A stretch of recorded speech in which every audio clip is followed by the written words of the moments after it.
Hello YouTube, this is Satsu5 and I got a video here today on the Cold Steel Recon1 Tanto. Yes, you're looking at the same knife that was really rusty, and let's see if I can get this to focus. Focus, use the force. It looks clean now, and there was a little bit of rust on some of the pins, and again this is having focusing problems. You see a little bit of rust, but not much. So what happened? By the way, watch this. It drops, it slings out open, and it locks up closed. This is basically what happened. My brother was curious on how bad it was corroded on the inside, and so he took it upon himself to disassemble it. Not only to disassemble it, but to clean it, sharpen it, restore it basically. And he wanted to see if he can get it better than it was from the factory. And I think he did a good job. For those of you who don't know, I have a video on this knife. I took it to the beach and I swam with it. This was an abusive experiment that I wanted to do to test out the H1 and the knife. And I didn't rinse it off with fresh water. I had no oil. I usually have a beach knife, a knife that I specifically carry to the beach. That's the Pacific Salt. And sometimes, you know, my Warrior.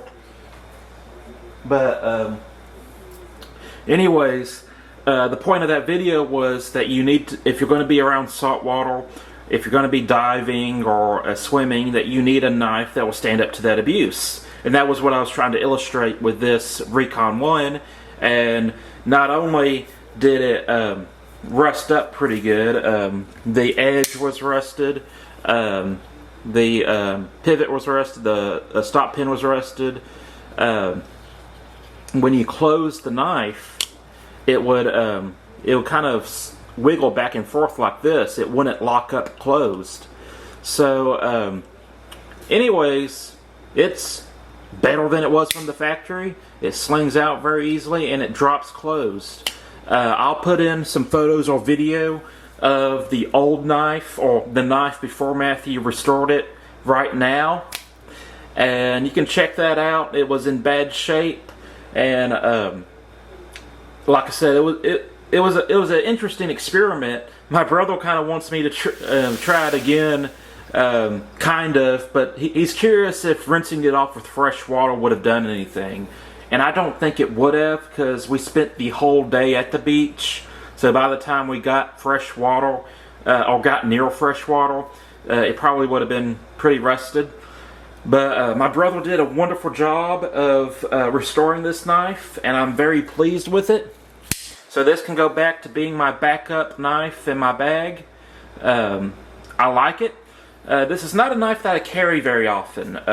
This is one of the first XHP knives that I received. This was a very early XHP Recon1. It's not even marked on the blade on what steel it is. Just says Cold Steel Taiwan and Recon1. So this was a very early, maybe pre-release or pre-production model. It's a good knife, but I just don't carry 4-inch Tantos very often, which ironically is one of my first cold steel knives. This is actually my second cold steel knife ever. It's the original Cold Steel Recon1 Tanto. You can see how they kind of changed. This has more of a gladius blade shape, and this has more of a chisel blade shape, or Americanized Tanto blade shape. And this was my self-defense knife for a long time, and I did a lot of stuff with it, and it's very fidget friendly because it has the Omega lock, or I think it's actually a Benchmade axis lock. Will it focus? But it's a very smooth knife, and this was the strongest knife that Cold Steel had for the longest time. Before the Triad lock, this was where it was at. But yeah, usually when I carry a 4-inch knife, it's usually the Endora, something like that. This is kind of my backup knife that I put in my bag. Right now I have the holdout in XHP still. But yeah, this one can be put back in my bag and carried for when I forget to bring a knife. That's the thing. I have a backup knife in case I forget to bring a knife. So it's actually happened a few times, and that's what I use that knife for.